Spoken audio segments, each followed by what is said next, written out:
안녕하세요. 세상을 바꾸는 작지만 강한 흐름 채널 M&A의 밸류 크리에이터 김장길입니다. 자, 드디어 나왔습니다. 창업의 지혜 예비 창업 패키지 사업계획서 작성 1번 내용 구성하기 기초편이고요. 심화편과 함께 지금 바로 시작하도록 하겠습니다.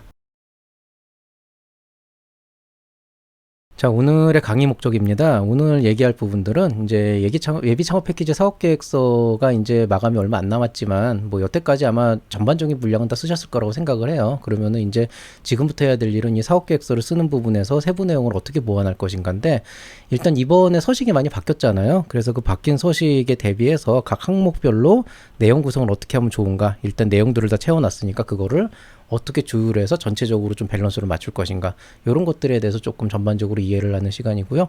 심화편 같은 경우에는 창법 특강으로 구성을 했는데 마찬가지로 이제 내용 구성법을 조금 더 이제 고차원적인 테크닉적인 관점에서 좀 접근을 하도록 하겠습니다. 그리고 이제 스토리텔링이 남아 있는데요. 이제 스토리텔링 같은 경우에는 사실은 내용 구성이나 흐름보다는 좀 진정성에 대한 부분이기 때문에 어떻게 하면은 내 사업 계획서를 그냥 유사한 형태의 다른 아이템으로 적혀진 사업 계획서 대비해서 조금은 더 의미가 있어 보이게, 사람들이 좀 더 읽기 편하고 공감할 수 있도록 만들 것인가, 이런 내용들을 할 건데, 요거는 또 그렇게까지 길게 끌고 갈 생각은 없어요. 그냥 전반적인 흐름만 잡아주는 거기 때문에 충분히 뭐 하루 이틀 정도에 완성을 할 수 있는 그런 내용이라고 생각을 합니다. 자, 어쨌든 오늘 강의 목적은 바뀐 서식을 중심으로 해서 내용을 구성하는 방법에 대해서 말씀을 드리겠습니다. 일단 강의 흐름으로 보면은 첫 번째로는 이번에 표준사업계획서라고 하는 이름을 붙였어요. 그래서 이 표준사업계획서라고 하는 게 왜 나왔는지, 뭐 제가 저번 시간까지 엄청나게 깠잖아요. 근데 이게 뭐 사실 나쁜 건 아니거든요. 그래서 이 표준사업계획서라고 하는 거에 대해서 한번 어떤 취지가 있는지 그걸 좀 이해를 전반적으로 해보고요. 그 다음에 이제 개요 내용은 어떻게 구성해야 되는지, 본문 내용은 어떻게 구성해야 되는지, 그리고 끝으로 오늘의 원픽에 대해서 한번 말씀을 드리고 강의를 마무리하도록 하겠습니다. 자, 일단 먼저 사업계획서의 이해인데요.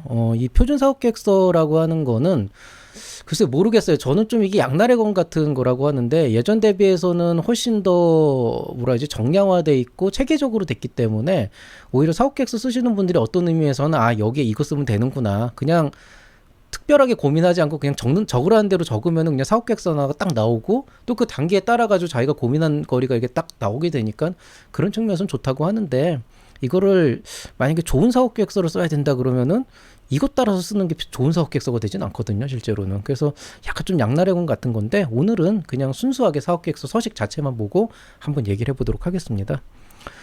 이번에 이제 2022년 예비창업 패키지 예비창업자 모집 공고의 사업계획서 작성 매뉴얼이 이제 여기 이렇게 있고요. 오늘 사실 강의는 이 페이지를 다 넘기면서 얘기를 해드릴 거예요. 일단 첫 번째로는 이제 취지라고 하는 건데, 여기 지원사업 목표에 보면은 사업계획서의 구성은 창업자들이 사전 준비 과정을 인식하는 도구로 활용할 수 있어야 된다. 도구로 활용할 수 있어야 된다라는 건 뭐냐면은 단순하게 지원 사업을 위한 사업계획서를 쓰도록 한다는 게 아니고, 지원 사업을 위해서 사업계획서를 쓰는 과정에서 각각의 항목들을 고민해서 쓰게끔 함으로써 사업에 필요한 각 항목들에 대해서 본인이 한 번쯤은 뭔가를 할 수 있도록, 생각할 수 있도록 만들겠다. 이게 이제 기본 취지가 되는 거죠. 그러니까 어떻게 보면은 이제 교과서적으로 이제 서류를 통해서 창업 준비 과정을 한 번쯤은 이해할 수 있도록 구성을 해본다라고 하는 건데, 조금 이제 제가 이 부분에서 약간 의견이 다른 거는, 저번에 있었던 그 자유분방한 사업계획서가 좀 개인의 자유도를 높일 수 있기 때문에 좀 획일화되지 않은 독창적인 창업자들을 더 많이 만들 수도 있는 부분이 있어서, 사실 그거를 가지고 되게 잘 조금만 만져가지고 조금 더 만지는 게 좋지 않았을까 싶었는데, 생각보다는 그거보다는 좀 많이 바뀐 것 같고요. 그 다음에 이제 여기 이제 나와 있는 것처럼 창업자별 모든 단계를 골고루 고려한 사업계획서 양식으로 개편했다는데, 그게 이제 여기 있는 내용이에요. 참여자의 특성상 아이디어 단계, 아이템 구상 완료, 뭐 초기 제품 완성, 그 다음에 고객 검증 완성, 이런 예비 창업자 가능성을 모두 고려한 사업계획서 서식이 필요하다. 그게 뭐냐면은, 여러분들 실제로 되게 질문 많이 하시잖아요. 나 시제품까지 벌써 나왔는데 이러면 나 예비 창업 패키지 못 받는 거 아니냐, 이거 시제품 만드는 거라 그러는데, 그런데 오히려 이제 시제품이라고 하는 건 그 범주가 뭐 더 버전업된 것도 있고, 뭐 고도화도 있고, 뭐 완제품도 있고 되게 많잖아요. 그러니까 이제 그 어떤 개념인 거냐면은, 그런 사람들도 예비 창업자로 인정을 하는데, 다만 이제 기존에 있는 서식으로는 그런 것들을 어필하기가 쉽지가 않으니, 뭐 아이디어 단계인지 시제품 제작 단계인지 어떤 단계인지 그런 것도 쓸 수 있게끔 우리가 아예 항목을 빼놨다. 그래서 서식에 따라 쓰다 보면은 자연스럽게 완성되는 사업계획서라는 장점과 또 각 단계별 예비 창업자가 모두 활용 가능하다는 이런 목적으로 이게 만들어진 거고요. 단순하게 이제 서식만으로 보면 이 목적은 완전히 충족이 됐습니다. 실제로 이거는 맞는 말이에요. 왜냐 항목 다 있고 그대로 쓰다 보면은 사업도 한번 되짚어 볼 수 있는 그런 부분들이 있죠. 그다음에 평가 기준 같은 경우에는 여기 고객 문제 인지와 솔루션 제안을 메인으로 잡았는데 요거를 좀 저만의 언어로 풀어보면은 고객을 잘 이해하고 있는가, 고객 문제 인지라고 하는 게 당연히 고객이 누구냐, 그 사람들이 뭔지 알겠냐 이게 아니고 정말 여러분들이 고객의 상황을 잘 이해하고 있는가, 그들의 문제가 무엇이고 어떤 고객들이 그 문제를 갖고 있고 어떤 시장에서 그들에게 접근해야 되는가, 이런 것들을 이제 조금 물어보는 부분들. 그 다음에 또 하나는 그러면은 그 사람들의 문제를 해결할 수 있는 원하는 솔루션을 제시할 수 있는가. 원하는 솔루션이라고 하는 건 뭐냐면은 그 문제를 해결하기 위해서 어떤 필요성을 창출할 수 있는 그런 아이템을 당신이 줄 수 있는가. 그 다음에 제시하는가가 아니고 제시할 수 있는가는 뭐예요? 할 수 있냐잖아요. 능력을 물어보는 거죠. 사업화 계획이 합리적인가, 작은 계획도 잘 세웠는가, 역량이 있는가, 이제 이런 것들. 그래서 결국에는 이 두 가지가 큰 꼭지라고 보시면 되고, 여러분이 이제 사업 계획서를 쓸 때 전체적으로 흐름을 잡을 때 조금 이거 너무 좀 애매하고 엇나간다 그러면은 이 딱 두 가지를 어필하는데 좀 집중을 하시면 돼요. 그러니까 고객에 대한 이해도를 내가 보여준다는 것과 이게 고객이 원하는 솔루션이라는 걸 확실하게 보여주면은 전체적으로 해도 괜찮은 사업 계획서가 나옵니다. 그리고 이제 주요 변경 사항들을 보면은 이제 첫 번째로는 이제 창업자의 현황을 파악할 수 있도록 일반 현황을 이제 만들어냈다. 이건 이제 뭐냐면은 이제 예비 창업자의 창업이 아까 얘기했듯이 되게 다양한 형태가 있거든요. 뭐 학교에서 교수님이 오실 수도 있고, 뭐 그냥 학생일 수도 있고, 직장을 다니다가 그만두고 시작하시는 분들도 있고, 뭐 다른 사업체에서 스타트업에서 넘어오신 분들도 있고, 그럼 각각의 상황에 맞게 사실은 좀 각각의 상황에 맞도록 사업계획서를 써야 되는 거죠. 예를 들어서 비전문가가 전공자도 아니고 아무 지식도 없는 사람이 그냥 그거를 쓴다 그러면 그거는 되게 이상하게 되는 건데, 반대로 이제 또 전공자인 사람이 그거를 쓰면 그게 말이 되는 사업이 그런 경우가 있는데, 예전에는 그 일반 현황을 적는 게 약간 조금 미진해가지고 약간 오해를 사기도 좀 좋은 부분들은 있었거든요. 그걸 좀 명확하게 적도록 했다. 그 다음에 이제 아이디어와 결과물을 명확하게 제시했다. 이건 이제 뭐냐면은 이 사람이 어떤 아이디어를 갖고 있고 결과물로서 뭘 내놓을 것인가, 산출물이라고 하는 건데, 이제 그거를 이제 예전엔 좀 두리뭉실했는데 그걸 좀 명확하게 제시해서 실제 전반적인 어떤 사업 운영에도 좀 투명함이 있을 수 있도록 배려를 했다. 그 다음에 이제 뭐 문제인식 솔루션, 성장 전략, 팀 구성에 단계별 사업계획서 구성을 했다. 그래서 이렇게 보여주는데, 이 본문 구조 자체는 사실은 뭐 안에 있는 세부 내용이 달라졌을 뿐이지 큰 차이는 없고요. 다만 이제 세부 항목을 좀 더 직관적으로 적어서 여러분들이 쓰시면서 막 여기에 뭐 넣지 여기에 뭐 넣지 그렇게 고민을 안 하도록 사업계획서를 쓸 수가 있게 되는 거죠. 어떻게 보면은 여러분이 지금 제일 고민하는 게, 이거 내용을 쓰다 보면은 여기도 넣어야 되고 여기도 넣어야 되는 거 있고 여기도 넣어야 되고 막 이렇게 중복되는 게 있잖아요. 차라리 그게 안 넣는 거보다 낫다는 거죠. 예전에는 어디에 쓰라는 말이 없으니까 아예 안 넣는 경우도 많았거든요. 근데 이제는 필요한 것들이 중복은 되더라도 어쨌든 들어가게끔 하겠다, 약간 그런 의지가 있다고 보시면 됩니다. 근데 저라면 이거보단 잘했을 거예요 아마.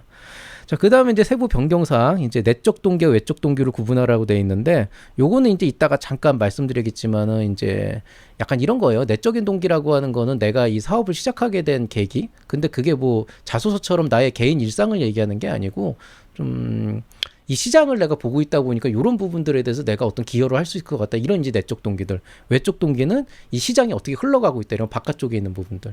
대체로 보면은 사업계획서 쓰시는 분들이, 처음 쓰시는 분들은 외적 동기만 쓰거나 내적 동기만 쓰는 되게 한쪽에 치우쳐진 그런 일을 하시는 경우가 많아요. 그래가지고 이거를 좀 더 명확하게 쓸 수 있도록. 그래서 어떤 사람은 뭐, 이 내용들 보니까 뭐, 이 사람이 왜 이 시장이 커지는 건 알겠지만 왜 이 사업을 시작하는지 그게 안 보인다, 뭐 이런 평도 실제로 있으면 이제 보는 사람 입장에서는 열받는 거죠. 쓰라고 한 적 없지 않냐, 막 이런 그런 이제 민원도 나오니까 요걸 좀 명확하게 구분을 하고, 그 다음에 이제 목표 시장 분석도 사실은 예전에는 어디에 넣어야 될지 몰라서 적당히 넣으면서 이렇게 할 수 있게끔 표류하고 있는 부분들을 이제는 알아서 넣어야 되는 거를 이제 정확하게 여기다 넣어라, 이렇게 항목을 만들어 준 거죠. 그리고 이제 세부 변경 사항도 마찬가지인 건데, 이제 최종 산출물을 명확하게 제시했다. 예전에는 창업 아이템 개발 전략에 그냥 대충 적으면 끝이었어요. 그러다 보니까 그냥 밑에 이렇게 표에 이렇게 일정별로 이렇게 날짜 나와 있으면은 그 기간 안에 되어 있는 거로 목표물로 산정을 했는데, 이게 좀 애매모호했거든요. 어떤 경우에는 뭐 시간이 어긋나거나 뭐 돈이 줄어들거나 아니면 여러 가지 이유로 인해서 내가 뭐 앱을 만들겠다 그랬는데 그냥 나는 아무 생각 없이 안드로이드하고 애플도 해야지 그러면서 안드로이드, iOS 둘 다 넣었는데 안드로이드밖에 안 나왔다. 그럼 이게 이제 앱을 개발한 걸로만 보면 다른 사람보다 훨씬 더 많이 한 건데, 근데 iOS라고 하는 거를 여기에다 같이 적어놨어. 그러면 이거를 우리가 인정을 해야 되냐? 이런 되게 애매한, 진짜 어떻게 보면 진짜 열심히 일하는 사람인데 되게 애매한 그런 서류상의 문제도 있고, 반대로 보면은 되게 애매모호하게 적어놓은 사람도 있거든요. 그냥 나 이런 사업 할 건데 뭐 마케팅도 하고 뭣도 하겠다 그러면은 좋은 사업인 건 알겠는데 저 사람은 나중에 최종평가 뭘로 하지? 이런 경우도 있거든요. 그러니까 이번에는 산출물, 당신 어쨌든 사업하는 건 알겠고 이 사업 좋은 것도 알겠는데 결과물로, 이것도 국민의 세금을 쓰는 거니까 그 세금의 결과물로 뭘 내놓을 건지 명확하게 제시를 해라. 그리고 그게 안 되면 당신은 실패한 거다. 이렇게 아예 그냥 어떻게 보면은 좀 너무 원대하게 잡았던 사람들을 좀 더 현실적으로 생각할 수 있게끔 해서 그런 오류가 나는, 그 아까 얘기한 뭐 iOS, 안드로이드 이걸 기간 안에 개발한다 그러면은 하나만 개발해도 되니까 약간 그런 현실적인 부분들을 고려할 수 있게 배려를 한 거고, 또 반대로 얘기하면은 이제 두리뭉실하게 적은 사람들이 이제 빼도 박도 못하게 하려고 약간 이런 이제 배려를 한 거죠. 전 좋다고 봅니다, 이거는. 그 다음에 차별화 방안 별도 제시. 뭐 사실 사업성에서 항상 보면은 차별화 맨날 물어보는데 여러분들 그놈의 차별을 어떻게 써야 되는지 모르겠다 막 맨날 얘기했잖아요. 그러니까 아예 이번에는 그냥 칸을 하나 따로 만들어서 여기다 적으세요. 이렇게 그냥 해버린 거죠. 그 다음에 뭐 사업화 계획 별도 제시했다. 요게 조금 애매한데 제품 개발하는 거하고 사업화는 조금 다르거든요. 예전에는 하나였어요. 창업 아이템 개발 사업화 해가지고 이 안에 그냥 개발하고 사업화하고 다 있었는데, 이번에는 이제 개발은 만드는 거고 개발하는 거고 사업화는 그걸 가지고 실제로 장사를 할 수 있는 어떤 근거를 마련하는 거니까 그런 것들을 조금 구체화시켜라. 약간 이런 식으로 이제 해놓은 거고, 그 다음에 이제 사업 추진 계획도 예전에는 단기 중장기를 그냥 표 하나 해가지고 되게 두리뭉실하게 했는데 이제는 협약 기간 내에 할 거, 그 다음에 중장기 계획은 그냥 플랜, 그러니까 이 사람의 어떤 비전 이런 걸 보겠다는 거죠. 그래서 굉장히 정확한 평가가 가능하도록 그렇게 바뀌었습니다. 그래서 뭐 전반적으로는 사실은 굉장히 직관적이고 좋은 사업 계획서는 맞고, 다만 이제 여러분이 이 바뀐 내용에다 쓰다 보니까 뭔가 여기에다 뭘 넣어야 되고 여기에다 뭘 넣어야 되고 설명을 했는데 약간 좀 애매한 것들이 있는 거죠. 이제 그런 것들이 이제 개요 내용을 구성하는 부분인데, 이런 부분들을 제가 개요와 본문 나눠가지고 한번 얘기를 해보도록 하겠습니다. 일단 여러분이 이 사업계획서를 쓸 때는요, 뭐 제가 나중에 스토리텔링 얘기를 하겠지만은 제일 중요한 건 딱 하나예요. 여러분이 사업계획서를 쓰셔야 되는 건 어떤 형태의 사업계획서를 어떤 서식에 맞춰 쓰시든지 간에 사업계획서에서 사람들이 보고 싶어하고 여러분이 어필해야 되는 건 딱 두 가지밖에 없어요. 이게 돈이 되는 일인가? 그 다음에 이 사람이 할 수 있는 일인가? 그러니까 뭐 수익성과 가능성, 이 두 가지가 가장 중요해요, 실제로. 그리고 이 두 가지가 돈이 되는 일인가라고 하는 건 결국 뭐예요? 고객의 문제를 인지하는 거죠. 돈이 되려면은 누가 살 것인지 알아야 되고 그 사람이 왜 사야 되는지 알아야 될 거고 얼마나 많이 살 것인지 알아야 이게 돈이 되는구나 라고 하는 걸 알 수가 있게 되는 거잖아요. 그러니까 이제 이런 부분들, 요 플러스의 세부 항목이 있는데 요거는 창금 특강에서 공개를 하겠습니다. 그 다음에 이제 솔루션 제안. 솔루션 제안은 이제 뭐냐면은 그래, 돈이 되는 일인데 이걸 어떻게 할 것인가? 할 수 있는 일인가? 네가 할 수 있어? 그럼 이제 이 사람이 할 수 있는 일인가? 어떻게 해요? 어떻게 만들 것인가? 방법을 봐야 될 거고, 어떻게 팔 것인가? 어떤 사업화 방안을 봐야 될 거고, 어떻게 운영할 것인가? 회사를 어떻게 운영할 건지 봐야 되고, 이런 것들이 들어가 있는 거죠. 그러니까 결국에는 여러분이 그 사업계획서 이제 서식 안에 뭘 집어넣고 뭘 집어넣고 되게 고민 많이 하시는데 핵심은 하나예요. 이걸 넣으면 돼요. 이 내용을 적절히 쪼개가지고 이 범주 안에서 여러분이 할 수 있는 얘기를 다 넣으면 사업계획서가 되게 예쁘게 나옵니다.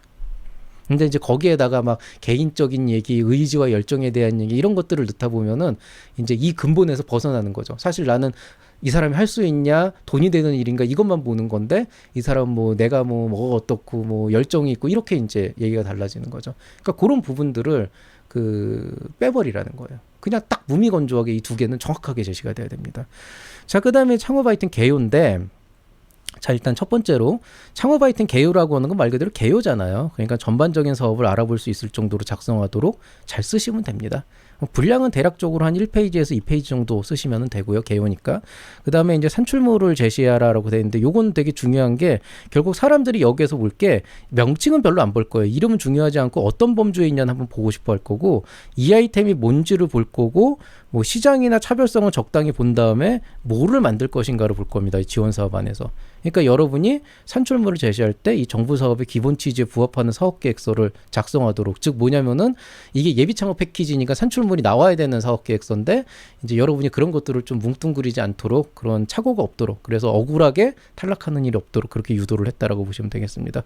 그 다음에 이제 개발 단계라고 하는 게 여기 지금 들어가 있는데 이건 이제 말 그대로 준비된 예비 창업자를 우대하기 위한 거죠. 그냥 공고 떴으니까 3주 동안에 부랴부랴 써서 내야지 하고 하는 사람이 있고, 그래도 그 전에 열심히 준비하고 나름대로 고민하고 시제품도 만들어보고 했던 사람이 있다 그러면 그런 사람들은 여기에다가 자기의 노력을 적어 놓으면은 뭐 예비 창업자는 맞지만 좀 더 준비된 예비 창업자로서 좀 더 좋은 평가를 받지 않을까, 뭐 이런 부분들이 있다고 보시면 되겠습니다.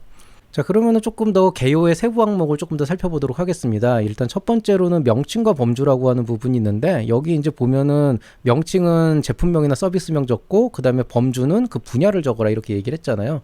이거 이제 뭐냐면은 가끔 가다 보면은 이렇게 좀 말을 되게 장황하게 하는 분들이 있어요. 사업계획서에서도. 그러니까 뭐냐면은 가만히 보면 뭐 메타버스가 갑자기 튀어나왔다가 AI가 튀어나왔다가 뭐가 튀어나왔다 딱 그러는데, 아무리 융합 서비스라고 해도 그 어떤 아이템의 아이덴티티는 있어야 되거든요. 이거저거 다 되는 건 아닌데, 근데 이제 이 사람이 막 이거저거 갖다 붙이면서 도대체 뭘 하겠다는 거냐, 그걸 이제 제대로 정의를 못하니까 창업가 스스로가 그걸 정의할 수 있고, 보는 사람들도 좀 더 그런 걸 가지고 공격적인 질문을 안 할 수 있게끔, 적어도 여러분이 내가 어떤 아이템을 하는데 그게 메타버스다라고 얘기를 하면은, 그리고 설명을 하다 보면은 우리가 질문할 게 만약에 그거랑 좀 안 맞는 부분이 있다 그러면은, 대표님은 지금 얘기하는 걸 보면 메타버스랑은 조금 거리가 있어 보이는데 좀 더 설명을 해보시기 바랍니다, 이런 이제 질문을 던질 수가 있는데, 만약에 이제 그렇게 정의도 여러분이 안 했다 그러면 할 수 있는 질문이 하나거든요. 아니 대표님 지금 이게 그래서 뭐 하시겠다는 거예요? 이게 어떤 분야인지 상상도 안 돼요. 이 정도 되면 이제 시비가 되니까 이런 분쟁거리를 낮추겠다는 거죠. 그래서 창업가한테도 좋고 평가자한테도 좋고, 어쨌든 창업가 스스로가 아이템을 구체적으로 정할 수 있도록 한정짓는 그런 아이템이라고 볼 수 있겠습니다. 그 다음에 이제 핵심 기능과 고객 제공 혜택, 이거는 이제 아이템 소개에 들어가는 부분인데, 아이템 소개를 여태까지는 이 아이템은 어떤 기능을 하는 아이템, 그냥 이렇게 보통 설명을 했잖아요. 근데 이제 어차피 문제 제기는 뒤쪽에 나올 테니까 여기는 뭘 얘기하는 거냐면, 이제 어떤 문제가 제기가 될 거 아니에요, 나중에 뒷부분에. 그리고 여러분이 솔루션을 제공을 한다고 했을 때 그건 좋은데, 고객이 이 제품을 왜 구입해야 되느냐, 고객이 이 제품을 구입하려면은 핵심적인 기능을 보고 구입을 할 거고, 그걸 가지고 내가 뭘 누릴 수 있을 건지를 알아야 되잖아요. 그런 이유를 제시하라는 의미로 받아들이면 되겠습니다. 그 다음에 이제 진출 목표 시장, 이거는 이제 뭐냐면은 진출이라는 말이 핵심인 거예요. 그러니까 뭐냐면은 당신의 목표 시장이 전체 시장을 얘기하는 게 아니고 실제로 당장 진출할 시장, 그러니까 실수요 시장. 내가 스마트폰에 관련된 뭔가를 얘기하겠다 그러면 스마트폰 시장을 잡는 게 아니고, 당신이 얘기하는 그 조그만 액세서리나 부품들이 실제로 차지하고 있는 그 시장, 그 시장의 특성들을 얘기하려고 하는 거죠. 그래서 그걸 제시하라는 의미고, 현실적으로는 그냥 일반 스마트폰 시장 그러면 그거는 삼성과 애플이잖아요. 그러니까 그런 거 하지 말고 정말로 당신이 가려고 하는 목표 시장이 사업화가 가능한 시장인지 그거를 이제 평가하려고 이제 하는 그런 목적이라고 보시면 되겠습니다. 그다음에 차별성 같은 경우에는 이제 시장에서의 경쟁력 확보 방안인데, 이건 뭐 워낙 뻔한 얘기라 제가 뭐 드릴 말씀은 없고, 여기 있는 것처럼 경쟁사와 경쟁 제품명을 적당히 넣고, 그 다음에 거기에 이제 차별적 요인의 핵심 역량을 이렇게 딱 넣으시면 되는데, 어차피 뒤쪽에 자세히 들어가니까 이 부분은 그냥 간단하게 몇 줄로 그냥 뭐뭐뭐가 있는데 이런 것들은 어떤 한계가 있고 우린 이런 장점이 있다, 그 정도만 적어주시면 돼요. 왜냐면 뒤에 또 보니까. 그 다음에 이제 산출물 및 개발 단계, 이건 뭐 늘 얘기하지만 최종 산출물은 분명히 제시를 명확하게 하셔야 되고, 그 다음에 이제 개발 단계를 적으라는 건 말씀드리지만 어쨌든 준비된 예비 창업자가 조금 더 자기의 어떤 그 노력을 어필할 수 있는 그런 기회가 된다라고 생각을 하겠습니다. 자, 그 다음에 이제 본문 내용 구성을 이제 어떻게 하느냐, 그 전략적 요소에 대해서 말씀을 드리도록 하겠습니다. 자, 일단 이제 첫 번째가 이제 문제인식 파트죠. 이제 기본적으로 여기에서 여러분이 녹여내야 되는 내용들은 뭐 여기 막 복잡하게 되어 있는데, 일단 문제인식이라고 하는 영역에서 딱 하나예요. 왜 이 아이템을 내가 생각하게 됐는가? 내가 왜 하고 많은 사업 아이템 중에서 이거를 선택하게 됐는가를 일단 설명해야 되고요. 그 설명을 하기 위해서 들어가야 되는 게 뭐냐? 누가, 어떤 고객이, 왜, 어떤 이유로, 어떤 문제로, 무엇을 필요로 하는가? 이게 일단 이 안에서 명확하게 정의가 돼야 돼요. 적어도 이 문제인식 안에서 1-1-1-3을 쫙 읽어봤을 때 누가 왜 무엇을 필요로 하는지에 대해서는 이해가 돼야 되고, 그 다음에 여러분, 나는 무엇을 하려고 하는가?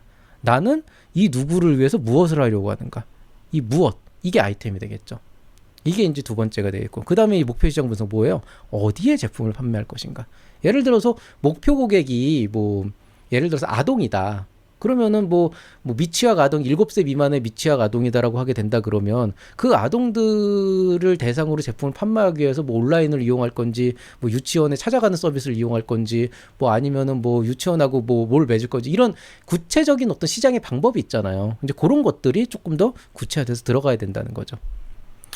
그리고 이제 좀 더 구체적으로 들어가서 이제 첫 번째 문제 제기 쪽에서 이제 나와 있는 것 중에 하나가 이제 외적 동기와 내적 동기에 대한 건데, 아까 잠깐 말씀드렸지만 예전에는 정말 사회적인 문제나 개인적 문제, 그러니까 막 세상이 이렇게 변하고 있고 이런 문제가 있는데 이렇게 이런 것들이 해결이 돼야 되는데 나는 이걸 해결하겠다. 약간 이런 느낌이거나 아니면은 뭐 진짜 나는 어렸을 때부터 이런 게 관심이 있었고 이게 있었는데 알고 보니까 주변에 이런 일이 있었고 해서 진짜 거의 자소서 쓰듯이 쓰는 그런 사람들이 되게 많아요. 그리고 이런 문제 때문에 난 이걸 할 것이다 해서 뭔가 개인의 문제나 지극히 대외적인 문제를 하나만 갖다 놓고 이거에 대한 당위성을 제시하는 부분들이 많은데, 근데 원칙적으로는 이 내적 동기와 외적 동기는 두 가지가 다 중요하거든요. 정확하게는 외적 동기에서는 사람, 고객들이 일반적으로 보는 전체 시장의 흐름을 제시하는 게 핵심이에요. 기본적으로. 전체 시장에서 사람들이 어떤 식으로 시장을 받아들이고 있고 어떻게 활동하고 있고 어떤 니즈가 있는가. 그리고 이 내적 동기에서는 여러분 자신이 보는 이 시장을 움직이기 위해서는 내가 이런 전략을 취해서 이렇게 가면 움직일 것이다. 약간 그런 뉘앙스가 안에 들어가야 되는 거죠. 그래서 사실은 이 외적 동기, 내적 동기를 표현하는 그 과정에서 목표 시장과 목표 고객이 자연스럽게 녹아들게 돼 있어요. 즉 명시는 안 해도 보는 사람이 상상을 할 수 있게끔 만들어야 된다는 거죠. 그 다음에 이제 창업 아이템의 개발 목적으로 넘어가게 되면은 그 다음에 이제 그럼 나는 이 목표 시장을 들어가기 위해서 어떤 솔루션을 제공할 것인가, 우리 목표 고객을 위해서 어떤 솔루션을 제공할 것인가, 그리고 이 솔루션을 고객에게 제공하면 고객은 어떤 혜택을 누릴 것인가. 이게 바로 고객에 대해 아이템을 구입하는 근거가 되겠죠. 그게 이 개발 목적 전체에 녹아 들어가야 되는 거예요. 그러니까 뭐 정의된 문제 쓰시고 해결 방안 쓰시고 혜택 쓰시는 거 다 좋은데, 문제는 이거를 답안 적듯이 적는 것보다는 이 스토리가 이 안에 녹아되게끔, 나는 이 사업을 위해서 뭘 개발하려고 하고 이 사업에 이런 것들 때문에 고객이 어떤 그 효과를 누릴 수가 있고 그래서 이런 식으로 수요가 나올 것 같다. 한 이 정도까지는 얘기를 해주셔야 된다는 거죠. 그리고 이제 목표 시장 분석 같은 경우에는 이제 실제 아이템을 판매한 시장의 특성이 나와야 되는 거죠. 아까 얘기했듯이 고객층이 정해져 있어도 그 고객에게 다가가는 방법은 되게 여러 가지가 있기 때문에 그 시장의 특성을 정하고 경쟁의 위험이 있다면 간단한 전략을 좀 제시를 해줘야 됩니다. 사실 이 경쟁자가 조금 애매한 게 뒤에 차별성이 있거든요. 그래서 그 부분하고 조금 충돌이 되는데 그래도 일단 이 목표 시장 분석에 기존의 플레이어들이 어떻게 활동하고 있는 정도는 적어주는 게 좋아요. 대신 너무 장황하게 좀 뒤쪽에 쓸 말이 없으니까 이쪽에서 간단하게 요약 정도만 해주시면 되겠습니다. 자, 그 다음에 이제 본문의 실현 가능성 쪽으로 들어가게 되죠. 이제 실현 가능성 쪽으로 들어가게 되면은 이제 가장 궁금한 거는 이 아이템 어떻게 구현할 것인가. 어떻게 구현할지 방법을 쓰라라고 하는 건 그냥 외주 맡기겠다, 뭐 하겠다 이게 아니고, 이 사람이 정말 이 아이템 구현할 수 있는 어떤 인사이트가 있나. 단순 외주가 아니고 뭐 예를 들어서 뭐 그렇죠, 뭐 모바일 앱이나 이런 거는 외주로 맡겨야 되지만 그래도 적어도 이 사람들한테 어떤 기능이 동작하는 이런 웹을 만들겠다 이런 정도 공부는 할 수가 있잖아요. 그러니까 얼마나 이 사람이 이 아이템을 현실성 있게 기회가 있는가, 뭐 약간 예시 그림 같은 것도 들어가면 좋고 그런 것들을 조금 들라는 얘기고요. 그 다음에 이제 본 사업의 산출물로 뭘 제시할 것인가, 이게 뒤에 있거든요. 사실은 있는데 여기에도 산출물 적으라고 나와 있어요. 실제로 여기 최종 산출물이라고. 그래가지고 일단 협약 기간 내 달성 목표를 그냥 딱 한 줄만 언급하면 돼요. 뒤에 또 나오니까. 그 다음에 이제 현재 얼마나 준비되었는가, 요것도 이제 개발 진행 정도인데 이건 뭐냐면은 뭐 준비가 안 돼도 괜찮아요. 그러니까 뭐 예를 들어서 뭐 시장 조사나 이런 것처럼 이제 시제품은 아니더라도 다른 조사를 했다 그러면은 그것도 상관없는데, 어쨌든 협약 기간 안에 여러분이 끝날 수 있는 일을 지금 얘기를 하는 건가. 뭐 사업 뭐 시제품을 만든다 그랬을 때 한 반 정도 만들었다 그러면 이거를 마무리를 하겠다 그랬을 때 그 반이 협약 기간 안에 끝날 수 있는지 8개월 안에, 아니면 뭐 여러분이 여태까지 이렇게 조사했고 실제로 제품 하나 만들겠다라고 하면은 그게 이제 8개월 안에 시작부터 끝까지 끝날 수 있는지, 그런 걸 이제 확인하기 위해서 이제 적는 그런 내용이라고 보시면 되겠습니다. 그 다음에 이제 뭐 창업 아이템의 개발 방안 정도라고 해서 구체적인 항목별로 보면은 얘기했듯이 산출물이 어떤 것이고, 그 다음에 이 산출물로 뭘 제시할 것인가인데, 여기 지금 보시면은 이제 두 가지가 나와 있어요. 최종 산출물이 있고 본 사업의 산출물이 있어요. 이게 지금 구분이 돼 있거든요. 최종 산출물은 뭐냐면은 이 사업의 궁극적인 어떤 추구하는 바, 뭐 플랫폼이다 그러면은 진짜 막 장기적으로 내가 나중에 배달의 민족 같은 플랫폼을 만들겠다. 막 이런 거 있잖아요. 근데 이제 문제는 배달의 민족은 사실 몇 억이 들어가는 그 정도 규모 몇 억이 들어가는 거니까 그렇게는 못 만들고 그러면은 협약 기간 동안에 내가 그 어떤 프리퀄 아니면은 뭐 약간 프로토타입으로 어느 정도까지의 산출물을 낼 것인가 그 협약 기간의 달성을 목표의 결과물을 둘 다 적어주셔야 되는 거죠. 그러니까 뭐 내가 우리 회사가 지향하는 바는 이런 건데 당사가 지향하는 바는 이런 건데 그 1단계로 이 지원 사업을 받아서 이런 걸 만들겠다. 뭐 이런 내용들. 그런 것들 뭐 현재 얼마나 준비되어 있는가 아까 얘기했으니까 넘어가고요. 그 다음에 창업 아이템의 차별화 방안이라고 하면은 당연히 이제 시장에서 경쟁자 분석을 해야 되는데 이제 앞에서 한번 경쟁 위험을 얘기했잖아요. 그러니까 이걸 극복하기 위해서 어떻게 될 건지 구체적인 방안도 제시하고 경쟁사 이렇게 뭐 표 같은 것도 넣어주시고 하면 되겠죠. 근데 이제 중요한 건 여러분이 이제 그 항상 차별성 할 때 문제가 되는 것 중에 하나가 뭐냐면은 여기는 이런 기능인데 우린 이런 기능이 있다. 여긴 이런 혜택이 없는데 우린 이런 혜택이 있다. 이렇게 약간 좀 OX 문제로 생각하시는 경우가 있어요. 근데 사실은 이 아이템의 차별성이라고 하는 건 저쪽에서도 돈만 주면 할 수 있는 게 차별성이 되면 안 되거든요. 그럼 돈만 있으면 되는 거니까. 그래서 이런 경우에는 기본적으로 기능적인 차별성과 그 다음에 고객의 감성을 건드리는 차별성이 좀 나와야 돼요. 그러니까 뭐냐면은 동일한 기능이 설사 생긴다고 하더라도 고객이 우리 걸 쓸 수밖에 없는 약간 그런 요소들도 좀 집어넣어줘야 된다는 거죠. 뭐 그게 뭐 디자인적인 요소일 수도 있고 아니면 우리 플랫폼 안에서만 돌아갈 수 있는 특별한 서비스일 수도 있는 거고 뭐 이제 거기에 이제 우리 회사의 어떤 기술적인 보유 역량도 차별성으로 가져갈 수 있죠. 뭐 일반적으로 저쪽엔 그런 전문가가 없는데 우린 이런 전문가가 있다. 이런 것도 되게 좋을 것 같고요. 보유 역량 같은 경우도 이제 그래서 차별성으로 집어넣으라고 했는데 보유 역량은 보통 특허들 생각하시는데 사실 특허는 조금 애매한 게 이제 보유하고 있으면 좋기는 한데 근데 뭐 특허를 보유하고 있다고 역량이 세지는 않은 게 뭐 기술 이전 받는 방법도 있고 되게 많잖아요. 그래서 뭐 디자인이나 노하우나 브랜드나 인프라 같은 이런 되게 좀 무형의 자산들도 굉장히 중요한 보유 역량이니까 이런 것도 다 어필을 해주셔야 됩니다. 그 다음에 이제 성장 전략은 사실 이 안에서 여러분이 녹여내야 되는 내용은 딱 하나죠. 이 사업으로 내가 어떻게 회사를 운영해 나갈 것인가, 그러려면 어떻게 돈을 벌어야 될 것인가, 이런 것들을 이제 전반적으로 얘기를 하셔야 되는데, 일단 첫 번째로 해주셔야 되는 거는 이제 비즈니스 모델 구축이죠. 비즈니스 모델 구축에서는 돈이죠, 뭐. 본 사업에서 매출을 낼 수 있는 방법을 구체적이고 현실성 있게 제시를 해줘야 되는데, 한 가지 아셔야 될 거는 원래 우리가 보통 일반적으로 이 창업 사업 계획서 안에 들어가는 BM은 여러분이 흔히 알고 있는 그 BM이 아니에요. 왜냐면은 우리가 흔히 얘기하는 비즈니스 모델이라고 하는 거는 말 그대로 비즈니스를 위한 모델인 거죠. 즉 회사가 전반적으로 그 사업을 운영하기 위한 그 모델의 총아예요. 즉 뭐냐면은 회사의 운영을 위해서 흘러가는 돈의 흐름과 그 안에서 들어가는 어떤 그 비용의 산출과 이런 것들을 다 합친 걸 비즈니스 모델인데 예비 창업자가 그런 걸 알 리가 없잖아요. 그러니까 여러분 되게 원초적으로 접근을 하면 되는데 비즈니스 모델을 너무 복잡하게 막 이렇게 잡는 것보다는 그냥 수익 구조 중심으로 우리 이 아이템의 수익 구조는 이런 식으로 될 것이다. 그러니까 원래 BM의 의미 좀 벗어난 거예요, 실제로. 근데 실제로 심사위원들도 그 의미로 쓰고 있어요. BM이 뭐죠? 이거는 어떻게 돈을 버실 거고 어떻게 먹고 살 거야. 이거 물어보느라 똑같거든요. 그러니까 복잡한 거보다는 수익 구조를 중심으로 좀 나타내고 그다음에 매출하고 수익은 되게 다른 개념입니다. 이거 이해하셔야 돼요. 매출이 10억이 나와도 수익은 마이너스가 될 수 있어요. 매출이 100억이 나와도 비용을 120억 쓰면 마이너스 나올 수 있어요. 여러분이 비즈니스 모델 할 때 보면은 항상 보면은 아이템 이따만하게 해놓고 나 비즈니스 모델 이렇게 해서 돈 벌 거다 이렇게 얘기하는데 딱 보면은 각이 어떤 각들이 있냐면 초기 투자 비용이 막 몇십억이 들어가가지고 도저히 이거는 앞으로 향후 몇 년 동안 답 안 나오는 사업인 경우도 되게 많아요. 그래서 여러분이 실제로 매출에 너무 치중을 하게 돼 보면은 매출을 내는 방법을 적는 건 좋은데 그게 현실성 있는 거라는 건 수익이 분명히 나올 수 있는 구조여야 된다는 거죠. 수익이 10%다 20%다 이렇게 명시를 할 필요는 없지만은 적어도 사람들이 봤을 때 이거 단가 안 나오는 사업인데 이런 느낌은 안 나오게 들어야 되는 거죠. 다만 사업 초기에 매출이 없거나 적자가 나는 거는 괜찮아요. 그거는 뭐 특별히 문제될 거 없어요. 꼭 올해 매출 나와야 되는 것도 아니고 매출이 3년 뒤에 나와도 되는 건데 이제 문제는 뭐냐면 회사의 성장이잖아요. 그러니까 어느 시점에는 이 회사가 초기엔 조금 감소하더라도 어느 순간에 이제 J컵으로 확 끓이면서 이제 그 일반적인 그 손익분기점을 넘어서 확 성장을 할 거다라고는 이 그림이 나와야 되는데 그게 이제 안 나오면 안 되거든요. 그래서 수익성을 고려한 매출 구조를 그리시고 그 다음에 손익분기점도 명확하게 제시를 하고 그 산정 근거도 제시를 해서 이게 정말 좋은 사업 모델이다라고 하는 걸 보여주셔야 됩니다. 뭐 그 외에 뭐 회사 안에서 돈이 어떻게 흘러가고 뭐 이런 거는 너무 복잡하게 얘기할 필요는 없어요.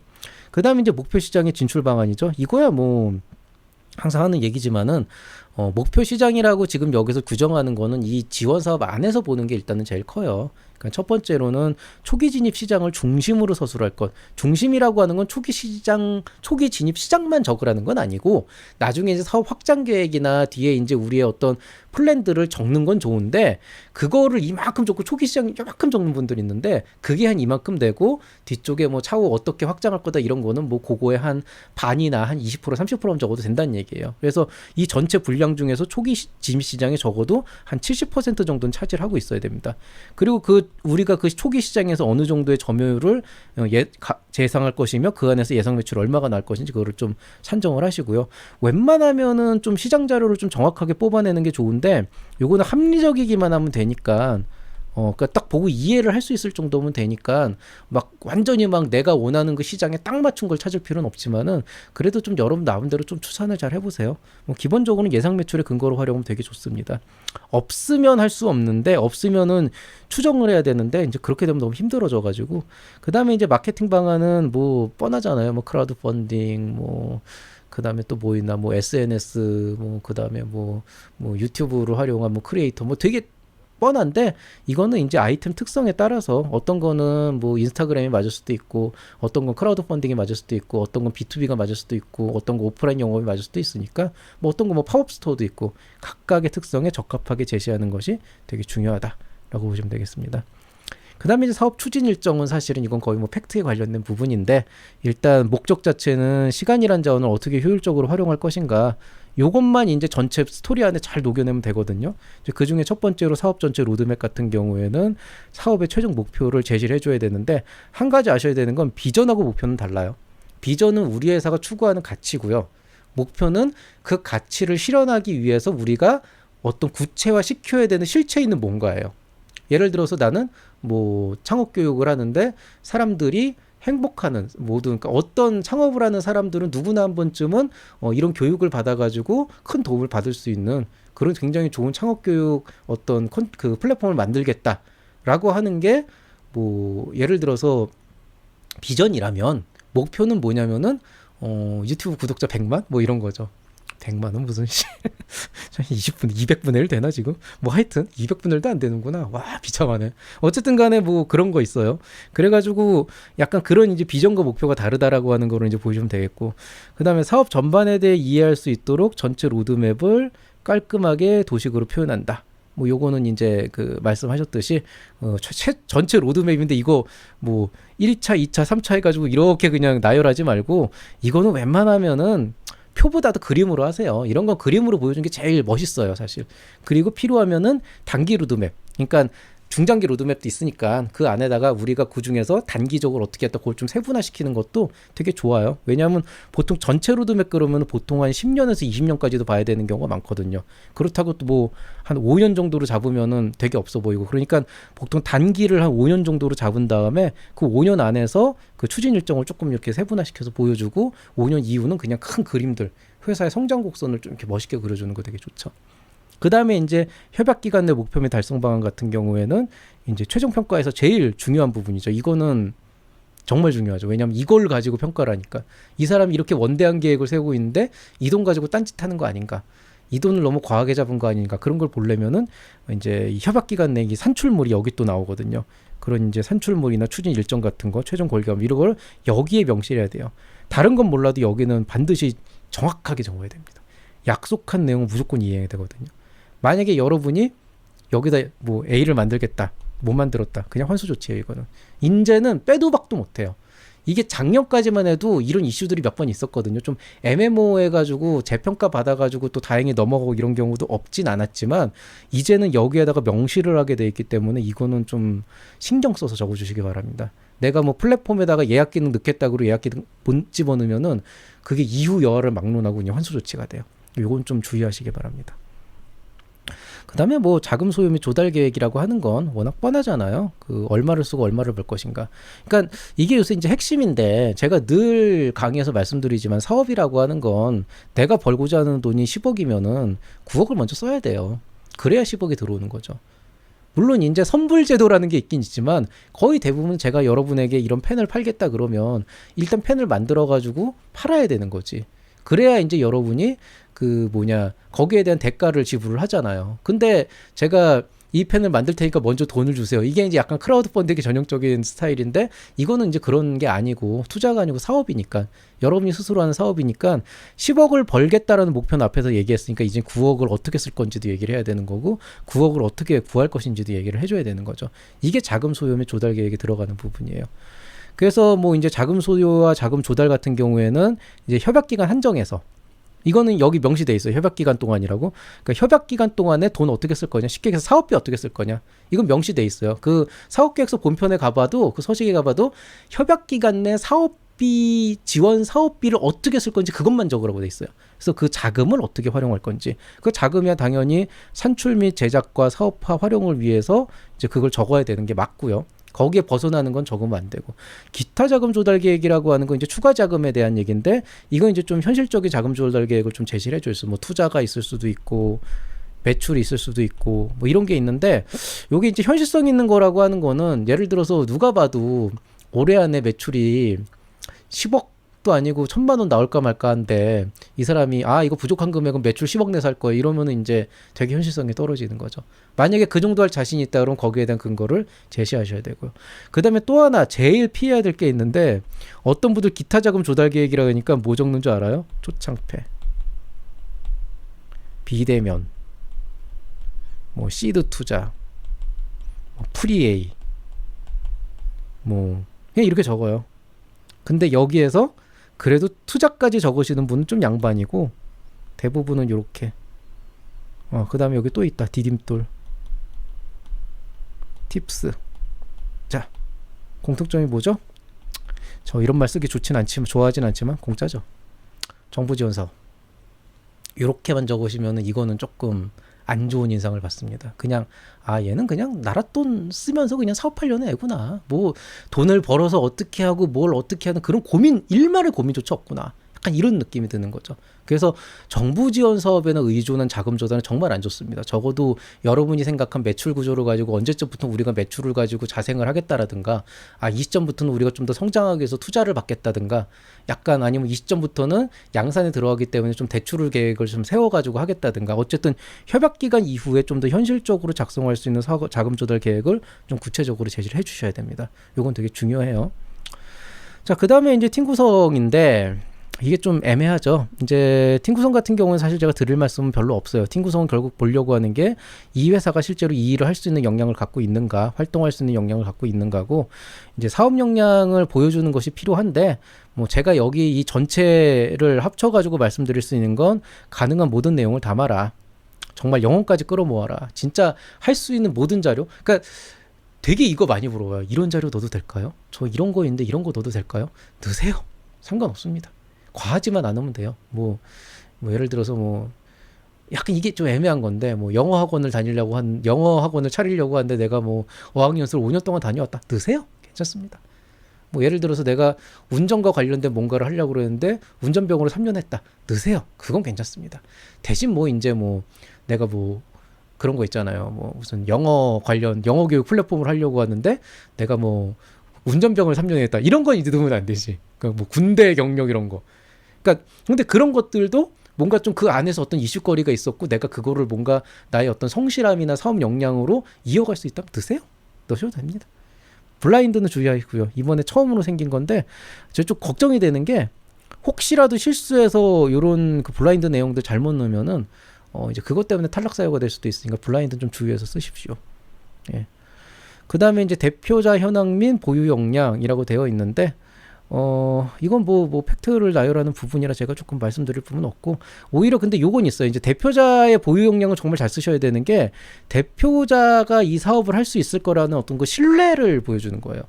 그래서 나는 이런 사람이고 나는 이걸 정말 잘할 수 있다 믿어달라라고 하는 거를 팩트로 증명을 하는 부분이니까 그런 것들을 좀 열심히 어필을 하시는 게 좋고요. 그 다음에 이제 뭐 블라인드 주의하세요. 이건 이제 여기도 나와 있는데 요건 진짜 제외하셔야 됩니다.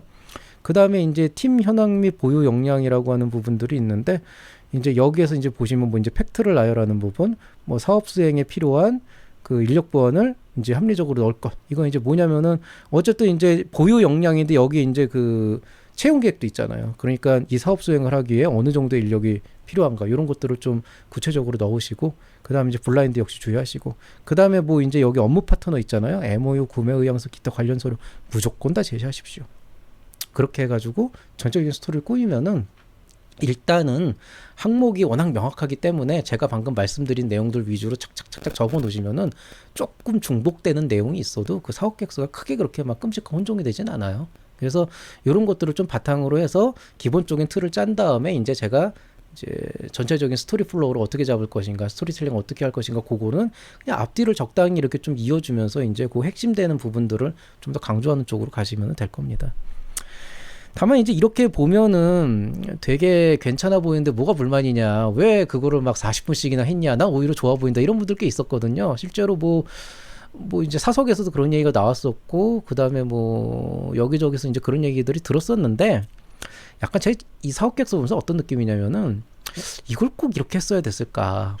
사실 제가 전반적으로 보면서 체계적이고 직관적이라는 건 알겠지만 그럼에도 불구하고 이게 마치 임상이 제대로 안 끝난 백신을 맞는 기분이라는 거죠. 그러니까 단순히 사업계획서가 변경된 수준이면은 제 제자들, 여태까지 잘 배웠던 제자들 이렇게까지 혼동이 안 와요. 심지어 사업계획서를 처음 써보는 이제서야 합류한 우리 학교 학생들도 뭔가 이 사업계획서를 쓰면 되게 엉망이 되는 경우가 있단 말이에요. 그러니까 이게 분명히 문제가 있어요, 지금. 분명히 문제가 있고 뭐 이게 더 좋은 사람도 있겠지만은 약간 좀 어떤 형평성 있는 공정한 사업계획서라고 보긴 힘들어요, 현실적으로는. 그래서 약간 느낌이 뭐냐면 임상이 제대로 안 끝난 백신을 맞는 기분이라는 거죠. 그러니까 뭐냐, 약간 그냥 일단 이렇게 나는 좋다라고 생각해서 체계적으로 여기저기 알아봐가지고 했으니 일단 한번 써보시고 올해 진짜 문제가 심각하면 내년에 뭐 좀 바뀔 수도 있고 안 바뀔 수도 있겠죠. 근데 저는 현실적으로는 이거 바뀌기 어려울 거라고 봅니다. 왜냐, 정권이 교체가 됐잖아요. 그러니까 좀 어떤 느낌이냐면은 이게 만약에 체계적으로 간다고 한다면 그냥 서서히 예창패 갑자기 서식 바뀌었어요, 이거 떡 내놓는 게 아니고 조금 뭐 이런 다른 경진대회 같은 데다가 조금 시범타로 넣어본다든지 해보면서 약간 뭐 작은 이런 데에서 해본다든지 뭐 이런 작은 프로그램에서 해본다든지 이런 식으로 해가지고 조금씩 만져가서 좀 베타 테스트처럼 한 다음에, 그런 다음에 그걸 바탕으로 제대로 된 서식을 해가지고 딱 내놨을 때 좀 안정적으로 이렇게 시장에 안착시킬 수가 있는데 그냥 냅다 바꾼 거라 이게 지금. 그러니까 이게 말이 좋아서 이게 의약품이 아니어서 그렇지, 전형적인 임상시험, 그냥 대국민을 상대로 검증도 안 된 걸 그냥 대뜸 내놓은 거거든요. 근데 이럴 이유가 없었다는 거죠. 이게 뭐 당장 바뀌지 않으면은 세상이 끝나는 것도 아니잖아요. 뭐 코로나 백신 같은 경우야 워낙 급박한 상황이었고 위기였으니까 백신들이 조금 급하게 나올 수밖에 없는 요소들도 있고, 그래서 이제 보고되지 않은 부작용이나 이런 것들도 되게 좀 많이 좀 어려움이 있었는데 이거를 이렇게 한 거는 솔직히 말씀드리면은 모르겠어요. 저는 이거는 좀 상당히 좀 어떤 그 뭐라 그래야 되나, 필요성에 의해서 했다라기보다는 이렇게 하지 않으면 안 되는 상황이 아니었을까, 모종의 이유로. 약간 이런 좀 느낌이 있긴 합니다. 그래서 불안하긴 한데 뭐 이게 뭐 특정인들한테만 적용되는 게 아니고 뭐 모두가 겪는 어려움이니까 일단은 뭐 최대한 맞춰가지고 한번 해보시면은 뭐 그래도 사업계획서는 잘 나올 겁니다. 뭐 나쁜 건 아니에요. 오늘의 언팩입니다. 자, 머리가 아플 땐 원점으로 돌아가 보자. 어찌 됐건 간에 이번에 바뀐 소식이 굉장히 당혹스럽습니다. 제 입장에선 그렇고요. 아무리 이게 체계적이고 직관적이라고 됐다고 하더라도 여태까지 제가 봤던 우리 학생들의 사업계획서가 다 마음에 안 들었던 거는 분명히 문제가 있는 거예요. 예. 저는 아무리 객관적이고 아무리 공정한 평가가 되고 하는 걸 떠나가지고 그렇다고 하더라도 그 사업계획서 자체가 사업계획서로서 의미가 있어야 되거든요. 근데 지금 나오는 사업계획서는 그냥 평가를 위한 거지 절대로 이 사람이 내 사업의 가치를 효과적으로 증명할 수 있는 어떤 그런 소울이 담긴 사업계획서는 아니라고 봐요. 그렇지만 그렇다고 해서 못 쓰는 건 아닙니다. 머리가 아플 땐 원점으로 돌아가 보세요. 내가 왜 이 사업을 하려고 했고, 내가 왜 이 고객들을 생각하게 됐고, 내가 어째서 이 일을 할 수 있다고 생각을 했는가. 그 기본 마인드만 전체적인 사업계획서 내용에 녹아낼 수 있다면, 그렇다면 여러분이 뭐 이 서식에 뭐가 들어가고 중복된 내용이 들어가고 그렇게까지 치명적으로 큰 문제는 안 될 겁니다. 뭐 그래서 여기까지만 한번 얘기를 해보도록 하고요. 그 다음에 이제 심화편에서는 이제 요거를 조금 더 테크닉적으로 어떻게 풀어갈 수 있을 것인가 보시면은 조금 놀라실 텐데, 그것들을 또 한번 여기에다 제가 링크 걸어 드릴 테니까 관심 있는 분들 한번 보시기 바랍니다. 자, 오늘 강의는 여기서 마치도록 하겠습니다. 지금까지 내용 좋았으면은 구독과 좋아요 눌러주시기 바라고요. 여러분 모두 이제 며칠 안 남았습니다. 이제 밤새야죠. 예, 저도 며칠 동안 밤샜어요. 이제 여러분이 세실 차례입니다. 창업가 여러분의 성공과 밤샘을 기원하면서 모두는 좋은 결과 있기를 바라겠습니다. 이상 채널의 맨날의 밸류 크리에이터 김장길이었습니다. 여러분 사랑합니다.